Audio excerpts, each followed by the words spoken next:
Hello everyone, my name is Susan Morales, and this video is being brought to you by my video channel, Following Jesus Apologists at apologetics315.com.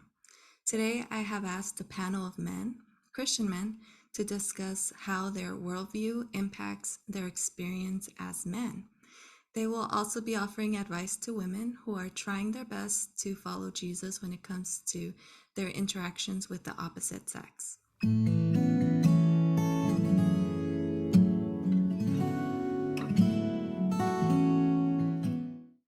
Okay, so welcome in. To begin, let's go ahead and have you all introduce yourselves briefly and go ahead and share how you came to believe in Jesus and become a follower of him. Who wants to go first? I guess I will. So my name is David Bousquet. I am a pastor down outside of Pittsburgh, Pennsylvania. I have pastored now in 3 churches for a total of 20 years. I first came to know Christ when I was young. I received Christ as a child in my church, grew up in a fundamental Baptist church in a Christian home. My parents were first generation Christians. And it was it was a whole new culture in many ways for them. For me growing up, I didn't really notice it as a new culture because we were that first generation Christian. So everything was cut back, everything was different, and they made a huge change. Later on, as I grew up, I went to a Bible college down in Pensacola Christian College. I graduated there with a Bible degree. I have a master's in counseling from Liberty Baptist Theological Seminary. I'm an Anabaptist by theological persuasion, and that pretty much sums me up, actually. I'll go next. My name is Derrik Behler. During the day, I'm a medical claims adjuster for a government insurance company, and I have 2 kids, 7 and 5. And the way that I came to Christ was essentially I was raised by a really godly mother who was very diligent in getting all her kids involved in church. She walked the walk really well. She served. She, got involved in the church and, pushed us to, in a loving way, to get involved in the church as well. So essentially, I've just kind of known Jesus my whole life. Like I had a prayer routine when I was 8 years old before going to bed. When I was 17, I got into apologetics, trying to, persuade my friends into coming into the more, robust theological circles because they're kind of liberal in their beliefs and stuff. And then when I was 20, I was a junior high youth leader at church. When I was 24, I went to another church to help teach an adult Sunday school class and did that for a few years and kind of brings it up to today. So just kind of been raised in it, Cool. I will go next. My name is Caleb Garza. I live in Whitewood, South Dakota, a little tiny town, less than 1,000 people, with my wife, Hannah, and my little baby girl, Ivy. Yeah, I grew up in the church as well. Both my parents were strong believers.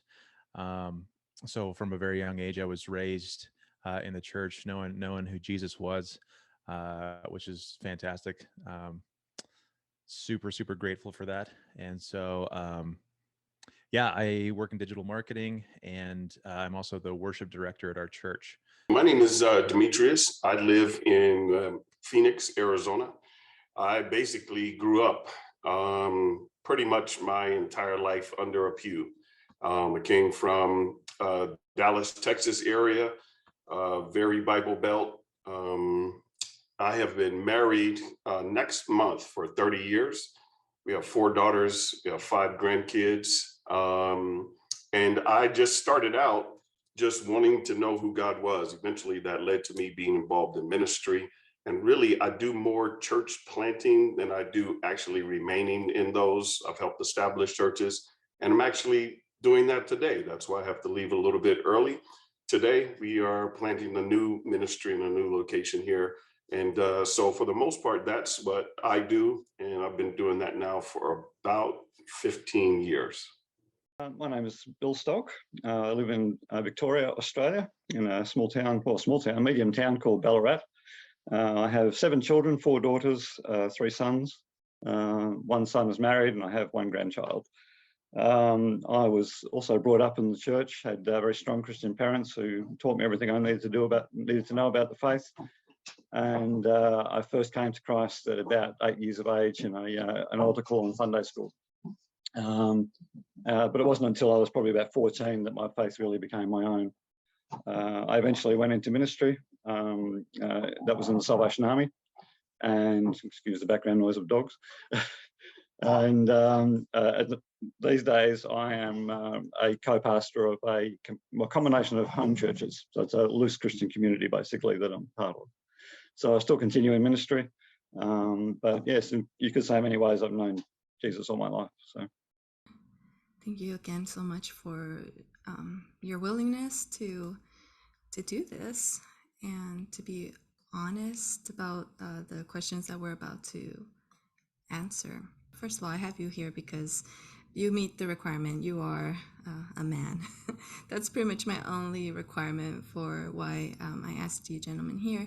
But also I wanted to make sure you were Christian men and that you were willing to be honest and open about these things. I know a lot of us, it's easier for us to conceal, the truth about the things we struggle with as it relates to our gender. It can be a little embarrassing sometimes, but I think the purpose of this video will be for women in particular to feel that they can better understand the opposite sex, especially Christian men. And because I feel that you are men just know men, I feel a little better in the respect of you know how the mind of a man works better than women do. So I think your input, your perspective, your experiences will be valuable. And also because I know that it will be helpful to other men that can relate to you all. And so I think it's a good thing for the Christian community for you guys to be here today. So let's begin with our next question, which is, what do you believe makes someone a man? What is a man? And maybe you have heard of that documentary by Daily Wire. They've put out a documentary about what is a woman, but I'm like, what is a man? Let's answer that question. And I know it's a very controversial question and something that I think our culture can benefit from Christian men answering this question for us. And hopefully it doesn't get this video flagged on YouTube. If not, it's going to be available on Apologetics 315 website. So who would like to go first? I think a man is probably best contrasted with what a boy is. A boy is someone who is very dependent on his parents to start with, and many men who would be considered a men by the community or by society, by virtue of their age, still behave like boys because they still are dependent on others, whether it be on their parents, whether it be on their friend group, whether it be on the government. So I think that a man is really somebody who takes responsibility for their own destiny, responsibility for their own upkeep, and responsibility for others. Yeah, I think to add to that just a little bit, because I agree totally with what Bill said. If we went back historically, we have created a very strange group of individuals known as teenagers. And they didn't used to exist. You were either a child or an adult, and the difference between which you were was how you handled responsibility. A simple illustration was here in the US, if we went back in time, George Washington at 17 years of age was in the Virginia Rangers, a militia group for the Virginia colonies. And he was commissioned to go from Virginia all the way up to Erie, Pennsylvania, to that region, to Fort Le Boeuf, and from there to give reports. 17 years of age. I don't think I would trust most 17-year-olds today to go to the local gas station to get a cup of coffee for me. It's just a very different world. And so I think that when we look at what a man is one who exemplifies self-control, responsibility, maturity, and with that, they have to have discernment. We have grown a group of adult children who don't really understand what it means to be a man. They don't have self-control. And in fact, we've kind of indoctrinated that what a man is someone who is big and burly and can beat up the next person, the person next to them. That's what a man is, when actually the one who is able to genuinely demonstrate self-control of their emotions, not the denial of their emotions, but they control them so that they are representative of Christ, of their family. They're really fulfilling the image of God in which they're made. I think that is kind of, in my mind, what a man is, as opposed to a child, which doesn't have knowledge, doesn't have a sense of responsibility. I've heard it said that the word juvenile delinquent is actually a paradox, because juvenile essentially means lacking in responsibility. Delinquent means failing in responsibility. You can't be both lacking in having responsibility and failing in it. You can be an adult delinquent. And unfortunately, that's where I think we draw the line, where we have to have that maturity come in. We have to have that sense of responsibility and accountability. A real man's not afraid to be accountable. And I think that's a huge thing to include in that. I don't think, first of all, thanks, Bill and David, for those responses. I don't have a whole lot to add. I'm gonna say this. A couple of years ago, I did a series on Father's Day, a message on Father's Day, and I wanted for as many women to be there as possible. And the reason for that is this question is a global question. It depends on where you live, the definition changes, right? The target is always moving. What's a man? So if you grow up in this place, being a man means this. If you grow up in this place, being a man means that. If you grow up in my culture, being a man meant this. If you grew up, sometimes depending on the neighborhood you grew up in. So there's a bunch of conflicting messages about what a man actually is. What does it mean to be a man? And so now we have all the other things that are thrown in there, of course, right, about what the definition of a man is. And again, I know the easy answer is to just go back, Susan, and to say, what does the scripture say? But that's the answer. What does the scripture say? How does it define us? What does it tell us about how God has put us together? And what did that mean? What does that look like? And back to David and Bill's point, what is the ultimate responsibility that God gave us? When we're living up to that, then we're living up to that, because you could be male and not necessarily have moved yourself into that manhood. And so I think there's a lot of confusion with that. And the definition, the target is always changing. It depends on, too, who's the woman that you meet. Her family may have taught her this is what a man should be. So she meets you and she describes you in this way. So if we don't have a good, solid biblical foundation of what that looks like for us, then of course we're going to be informed by culture, society, other different things in the world that simply tell us this is who you are and this is what you should be. And now, again, we have a lot kind of going on now where there's this ideal of, I don't need a man. So now you get men saying, well, I don't know exactly what I need to be to you because you told me you didn't need what I am. So there's a bunch of confusion around it, but I ultimately think when we remain in between the texts, that's our best definition as we mature and things along those lines. I just wanted to say, because I do trust that I'm among godly men, so I kind of wanted to hear what they said, to begin with. But I think they did really well. Not gonna lie, whenever I saw that this was a question you were gonna ask, I see what is a man, and I'm thinking, Matt Walsh, what is a woman? So I was like, oh, okay, so it's an adult human male. Next question, right? But obviously, there's more to it than that. And I guess the only thing I would add to that is, as I was thinking about this question, I was like, okay, so whenever you describe what is a man, are you saying that those attributes can't also apply to a woman, like responsibility and all that stuff? And it's like, no, it does. But the one thing that I thought that does not, it's like how a man treats a woman, right, is one thing that I wanted to highlight, because it fits within what they were saying about responsibility. Because I think a real man is going to steward the responsibilities that God puts before him, and he's going to steward them, in a godly way. Colossians 3:17, whatever you're doing in word or deed, do it in the name of the Lord Jesus, stuff like that, right? And so, I think about that, but then I also think, also Colossians 3 says, men, husbands, love your wives and do not be embittered against them. How are you treating the woman in your life? I have a mom, I have 4 sisters, I have a daughter, so kind of whenever I think about manhood, I see myself, if I'm going to be a true man of God, I'm going to show my son through my actions what a man of God, how he behaves, how he treats a woman, but also how he stewards his responsibilities, and also be an example to my daughter of how a godly man should act and treat her, in the future. So, I mean, that's kind of where my mind went. The only thing I could add to what's already been said.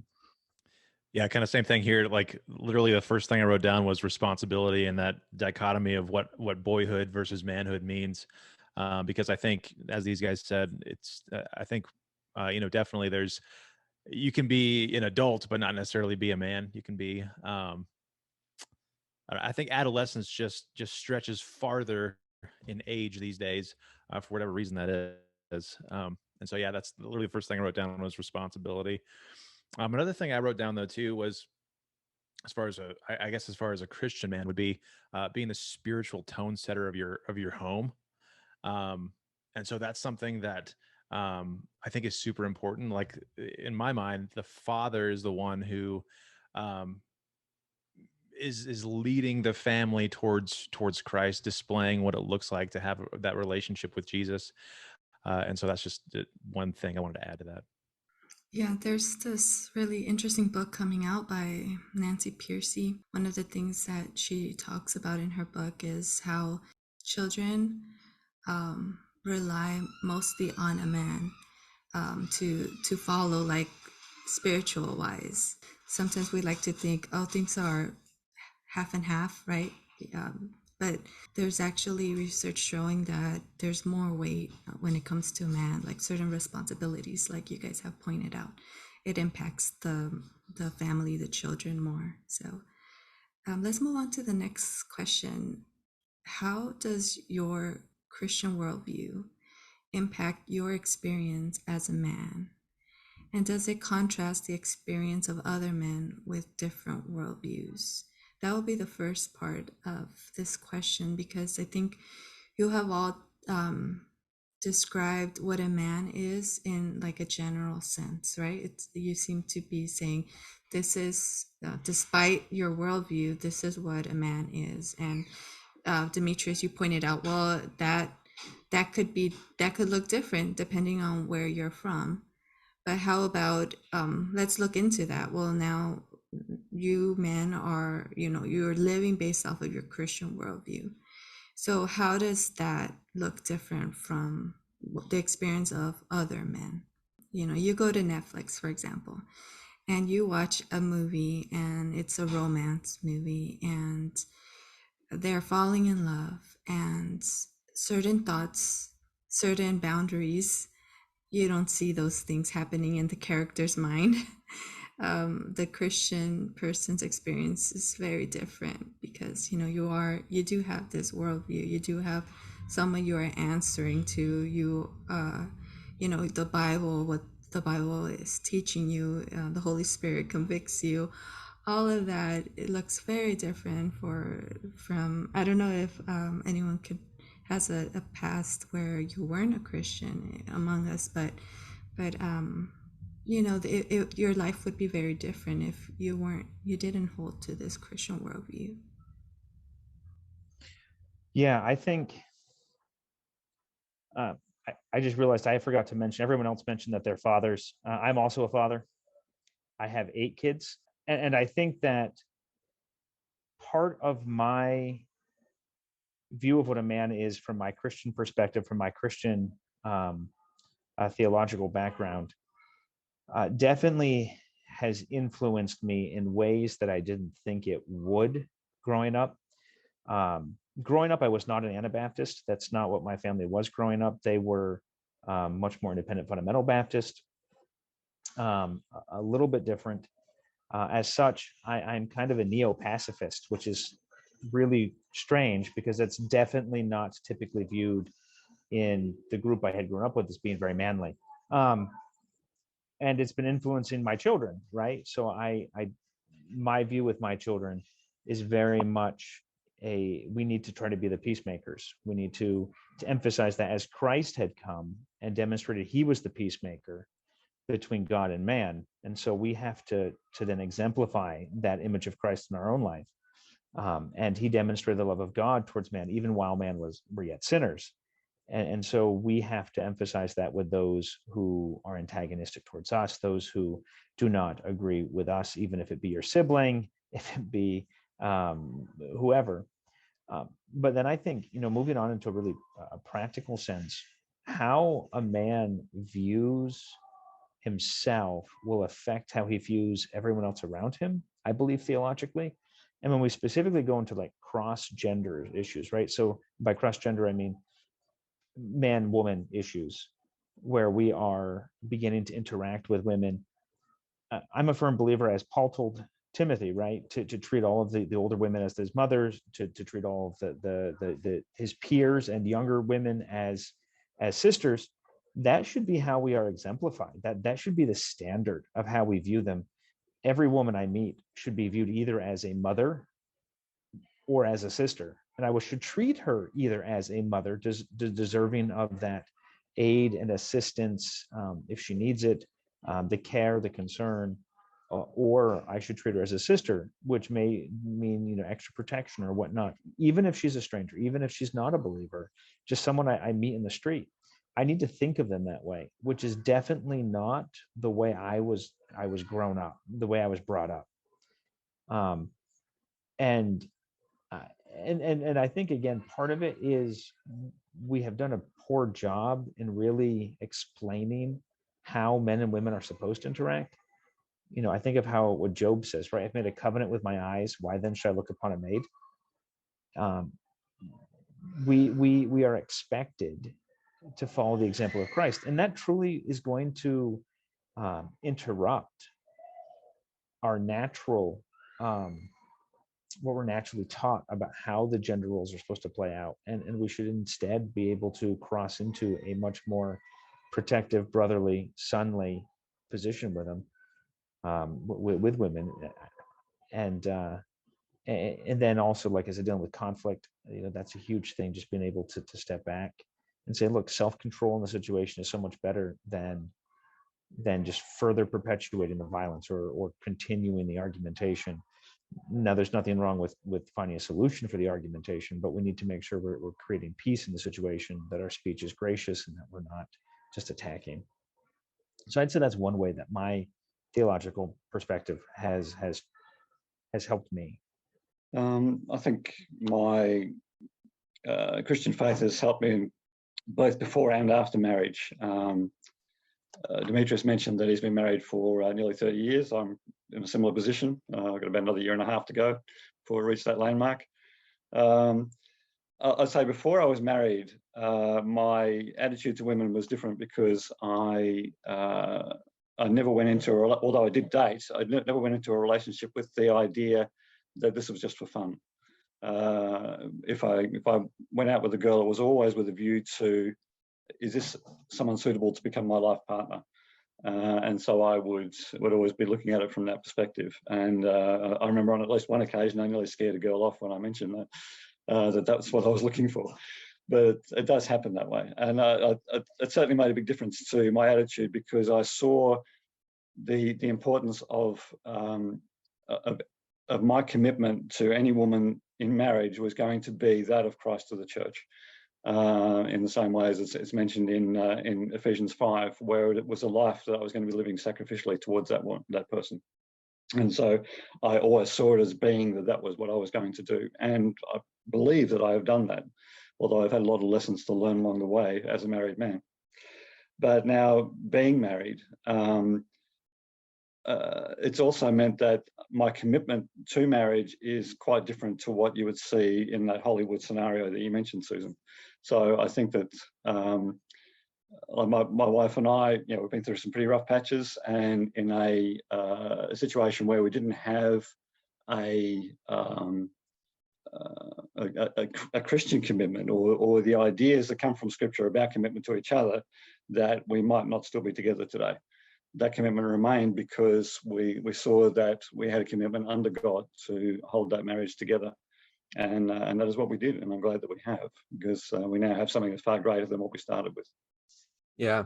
If I can add just a little bit to that, because I like what David said. He summed it up pretty much better than I ever could. And Bill talked about when it came to dating or something like that, it's with a view towards marriage. I remember being 16 in high school, like telling girls, like, like I don't just date because it's fun. Like, I would only be interested in you if I saw marriage in the future, possibly. I mean, at 16, it's like, what do you know? But that was still the kind of conviction on my heart.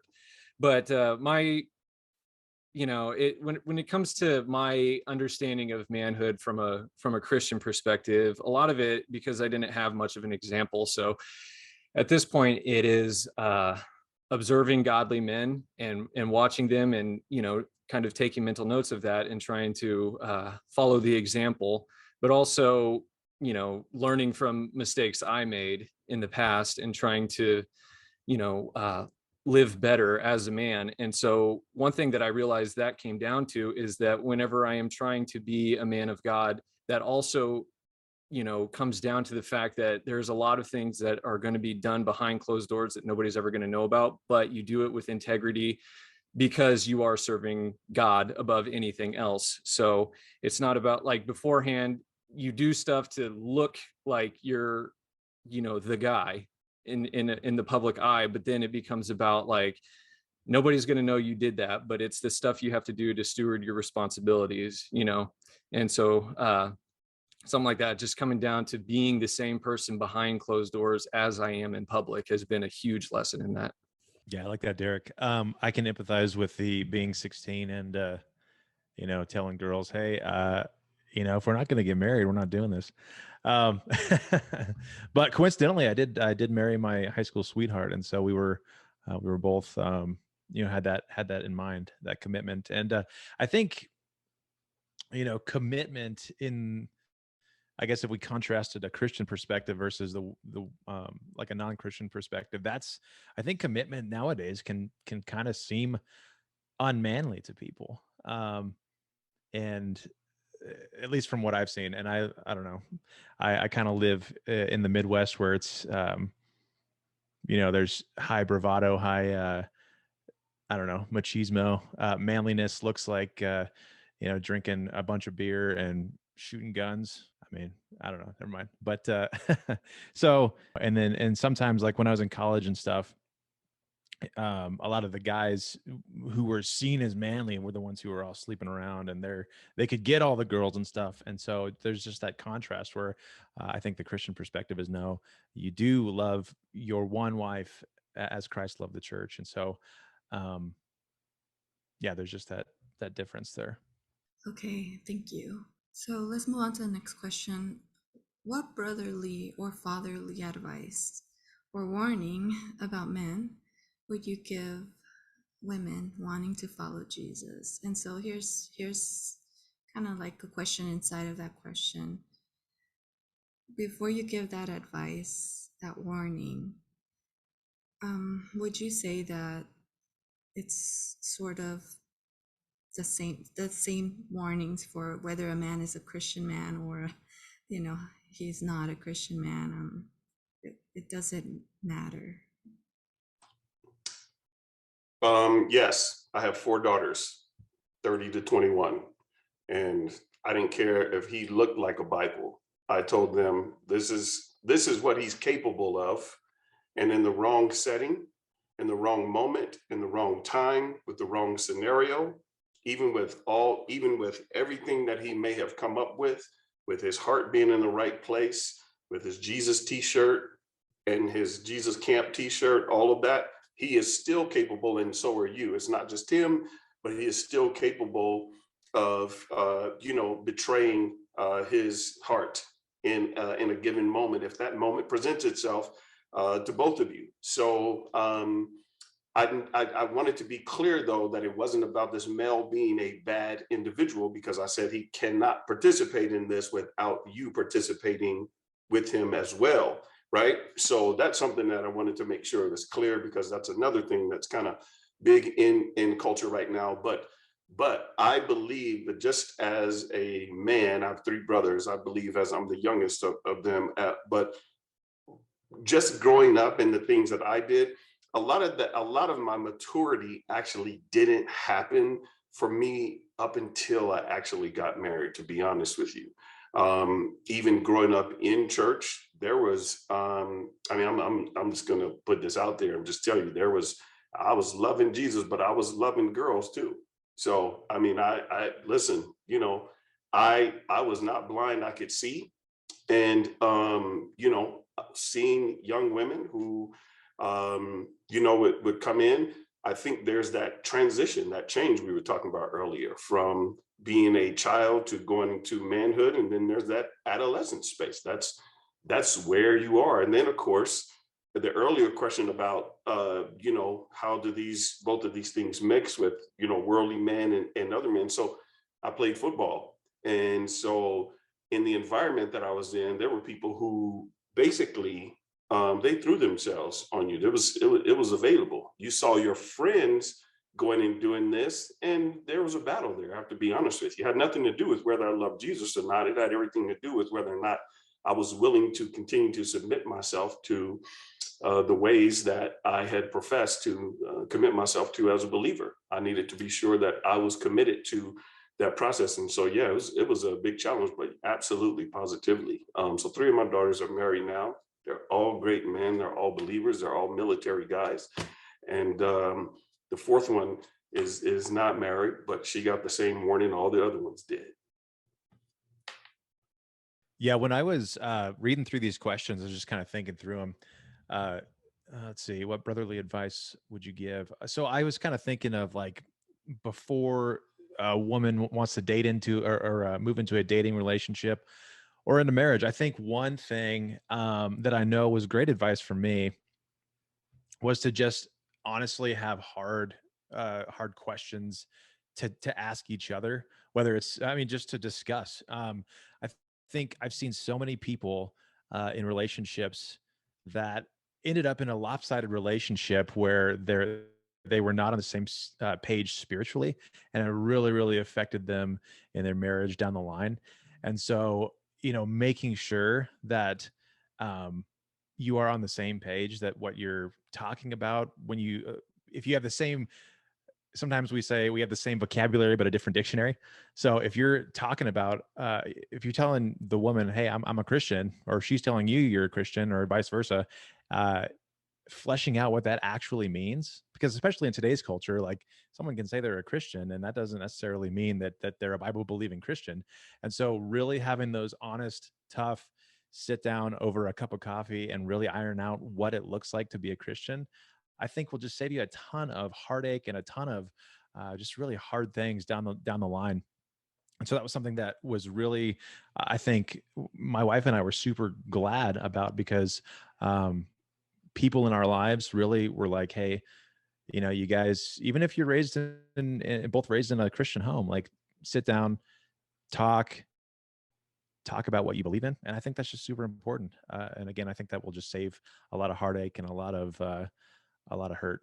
One thing that came to mind whenever I saw this question too is typically, from my understanding, everything I've seen growing up is it's usually the case where when a man and a woman go into a relationship, even if it's a Christian woman, whether, you know, if she's dating a guy who necessarily isn't, you know, all on fire for Christ, typically the way the relationship goes is the guy's going to be willing to go as far as he can with her until she says no further.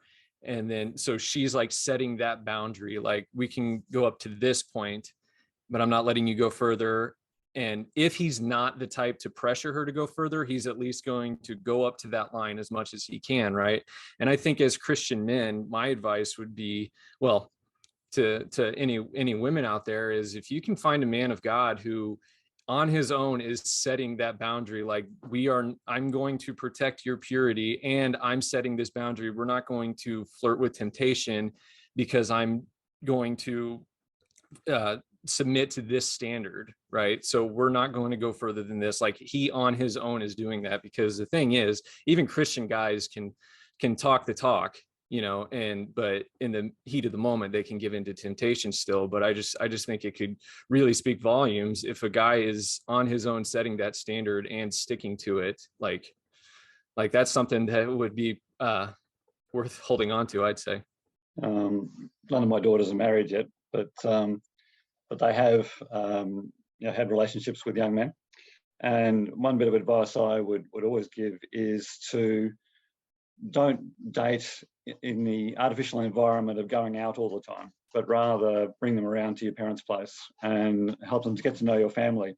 Let them become part of your family, so that the family gets to know them, they get to know the family, but it allows you also to see how they behave in a normal situation, how they behave around other people, how well they can be trusted, how they respond to people that they're not directly interested in. The other thing is that by dating within a family environment, you're also putting yourself in an accountable environment where there's less opportunity for things to happen that you might not want to have happen. Whereas if you're alone with them, there's always going to be a risk. So I think that if, assuming that they are from a stable family themselves, hang out with their family. If they are willing, get them to hang out with your family and get to know each other in those environments. We found that very helpful. Yeah, I agree with everything these guys have said. The only things that I would add on is trust needs to not be something you just give.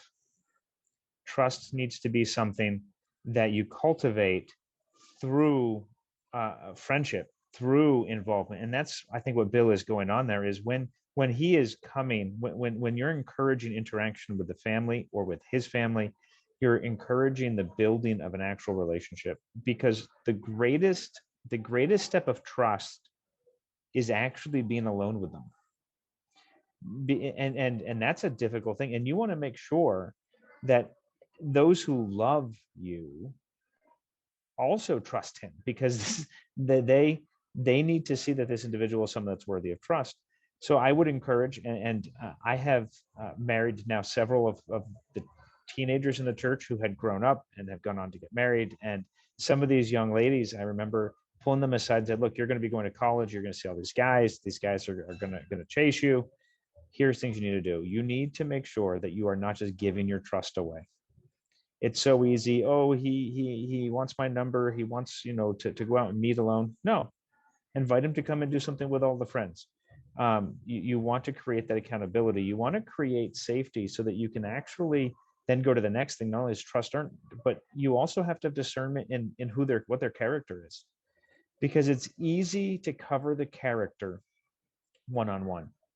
But when you see them interacting with others, you very quickly see things that irritate them, because they're not going to be on guard from 6 people. They can only be really good on guard against one person.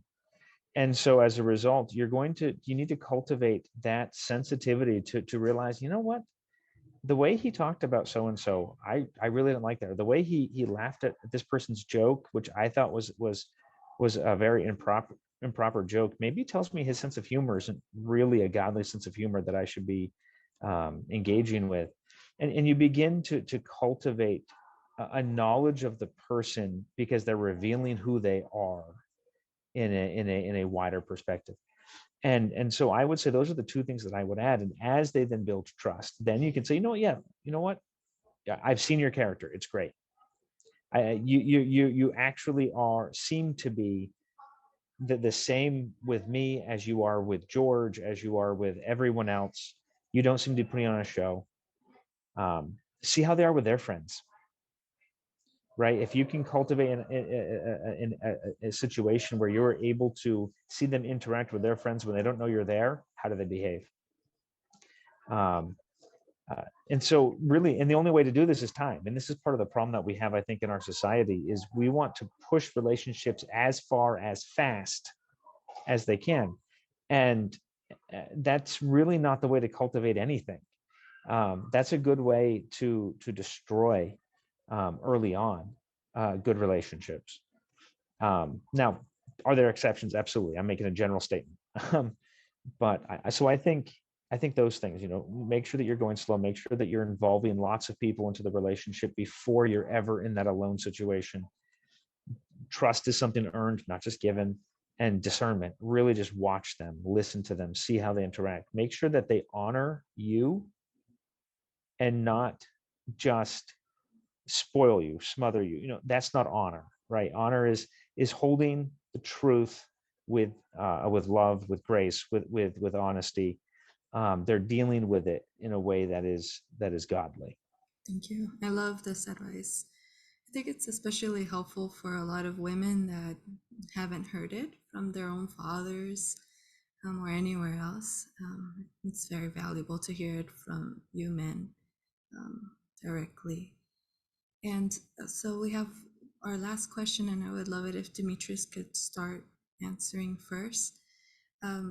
What are some things women shouldn't worry about because they are a man's own moral responsibility?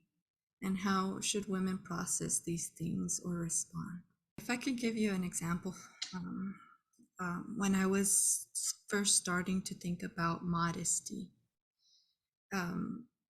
I felt a little stressed, and I would ask my husband, what do you think about this? And I think he saw that I was having a burden about like other men's responsibility. You know what I mean? Like, so something that he would tell me is like, you just focus on yourself and don't worry about those men. Because honestly, a man, you can wear a long dress and a heavy jacket and you will still have a man looking at you from top to bottom across a coffee shop. So what would you say about that, Dimitri? I mean, honestly, I think your husband's advice was great. It almost, again, that self-control of a man, just a man having his own personal self-control, submitting his mind, his heart, right, his life, his belief, his actions, all that stuff, right, to God, and just attempting to live out that way. But yes, it almost doesn't matter if you're not provoking someone in any way, shape, or form. I would definitely say exactly what your husband said, and I would just carry on as you know to do. Men can simply they'll see through all that trench coat, mitts, glove, hat, ski mask. They'll see through all of it. It's one of those things. And some of that isn't really tamed, Susan. Some of that isn't really understood. Some of that isn't grown into until we have, again, those relationships. And then men like these gentlemen here who are around you, again, who hold you accountable. I think David or Bill was talking about that. Just holding you accountable to who you say that you are. It's some of that doesn't develop in us until that actually happens for us. And again, mostly everybody here talked about how they grew up in this type of home and they were in this type of environment. Those are like the best things. And so you can recall that and remember that. But for the most part, I think that, yeah, you should carry on, because you're not going to be able to stop somebody. I have to tell you, having 4 daughters, I would go somewhere, we would go to like yogurt or something along those lines, ice cream or whatever. And it didn't matter how godly I was or that I was a pastor. It didn't matter about any of those things. There would be men, grown men, looking at my teenage daughters. They weren't provoking them. They're with their dad at yogurt. They would just would happen. So I think it's really just a matter of you just knowing what your intentions are and just continuing to do you, because you can't stop somebody else from that process. You can have a strong boundary, of course. Now, if they say something to you inappropriate or cross a line, absolutely, positively let it be known that is unacceptable, and you go from there. I grew up in a culture that very much was teaching that it's a woman's responsibility to make sure she's dressing right. so that the man's mind doesn't stray. And like Demetrius said, it doesn't matter. Like you said, it doesn't matter. What a woman, as he said, could have a ski mask on, goggles, and everything else. We process images in our mind regardless of what we have actually see before us. I've said before, we don't need to be looking at pornography on computers or magazines or anything like that. Our mind visualizes it perfectly fine regardless of who's in front of us. And now, and as a man, as a godly man, or a man who's trying to be a godly man, I have to say, like Job, I have made a covenant with my eyes that I will not look upon a maid. It's not the woman who just walked by me's responsibility to ensure my mental purity. It's my responsibility to ensure my mental purity. It's my responsibility to take that. But also, Demetrius made a comment earlier about in relationships going too far. It's often a two-sided thing, right? There's two involved. Men have their role, and to be perfectly honest, it has not been stressed as much as it should be, and it's often instead used as an excuse to try to control on the other side. I think your husband is right. Don't worry about them. On the other hand, I would add that I think that is important for a woman, that she is dressed appropriately for where she is, the culture, the activity, things like that. Kind of like, wearing how you dress at a funeral isn't the same way you dress at a graduation party. They're very different. So as long as that's there, as long as she's appropriately for the activity, right? Appropriately for where she is, she's not drawing undue attention. It's not like she's saying, hey, look at me, see what I've got. It's I'm trying to blend in. I'm trying to be as unnoticeable as possible. Whereas like he said, it's our responsibility. It's our responsibility to keep our minds where they're supposed to be. And this is why we're told in 2 Corinthians chapter 10, right, to take into captivity every thought. It's not take into captivity, have everyone else take into captivity their thoughts or their actions. It's me. I need to do it. So that's what I would say in this culture. I would agree with everything that David just said. I think one of the difficulties about the whole question of modesty is that modesty is not there are no hard and fast rules that you can make about it. Modesty is very much a thing that's relative to the culture, it's relative to the circumstances. It varies around the world depending on where you are and who you are around. So I think ultimately it's more a matter of being conscious of the men around you, of dressing appropriately, as David said, and not trying to sort of put it in everybody's face, so to speak. I guess there's it's a matter of not making yourself stand out. That's not to say that you can't make yourself beautiful, but I think you are not responsible for the men's thoughts, but at the same time you don't want to be intentionally making yourself look in such a way that you will attract men's thoughts. So it's a very complicated question, and not one where we can make hard and fast rules or legalistic ones, I don't think. Yeah, I think it kind of goes back to about what David was talking about treating women as sisters and mothers. Like that's on us. That's on men to do that. And so I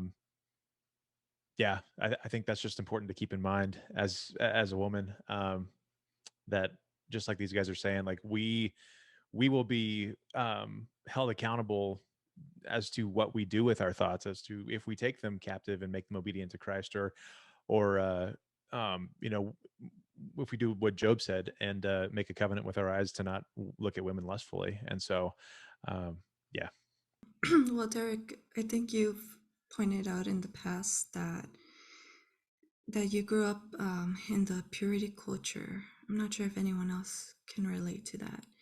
And so what are some things that the purity culture taught women that you don't necessarily think that that's what the Bible actually supports. Okay, I like that question because it goes perfectly along with what they've been saying for this question, about a man's lustful eyes and stuff. And so uh, the way it was kind of taught to me is that a guy needs to marry young because otherwise he's going to struggle with lust and pornography, and so he needs to get married so he doesn't do that. And I think that I think it misses the central issue is that a man struggling with lust, even if it doesn't stretch into pornography, but especially then, that's a sin issue that needs to be taken care of. That's not solved with marriage, right? There's a difference between sexual desire, which is from God, and lust, which is taking sexual desire and letting your mind wander even further into sin, right? And so it was like it gave the impression that women were the solution to a man's lust issue, right, through marriage. And that was just, I can't imagine the kind of damage that could do to a woman. So it's like a woman should not have to worry about being the solution to a man's lust issue. Like that is something that he needs to deal with before God, probably with accountability and godly mentors. But yeah, so the other thing that I thought, it's almost like just women were subsequently seen as not for who they were in God, the sisters in Christ, but they were this thing that's going to solve this issue for this guy, right? And so, I mean, if a guy's thinking anywhere along those lines, I would not proceed with him, because the fact of the matter is, if a guy has a lust issue or struggles with porn, getting married isn't going to solve that because it's a sin issue. So that has to be taken care of, and that's not a woman's burden to take care of that for him, and it's not like her problem to deal with, right? So hopefully that answered your question. Yes. So, sorry, I also grew up in kind of that same thing, and my wife has talked to a lot of women who now, because I think that whole teaching and that whole kind of culture also taught sex as something that was just like bad. At least that's what happened. That's from my perspective what happened. And so it was like bad, until all of a sudden you get married, and then all of a sudden there's a switch, and now it's a great thing. And there's a lot of people, a lot of especially women. I think it's probably a little bit easier for men to make that switch, but women who all of a sudden, like, they get married, they have sex for the first time, and then all of a sudden they feel this immense amount of guilt because they're like, oh man, I've been taught my whole life that this is something I shouldn't do. And so you don't have the right frame of mind that, like, no, sex is something that God created, and it's a good thing within the confines of marriage.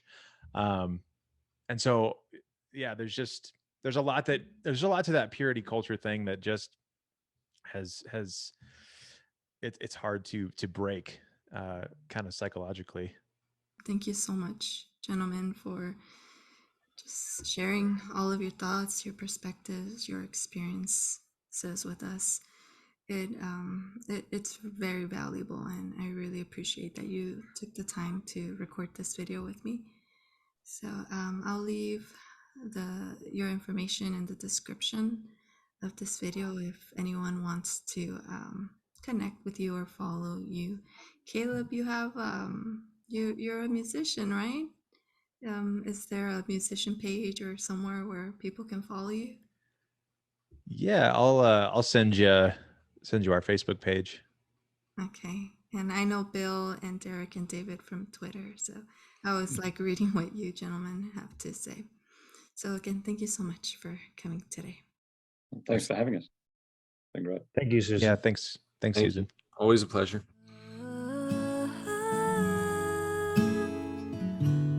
Oh, how I am loved by you, Jesus. Oh, how you love me. Oh, how I see what you're doing.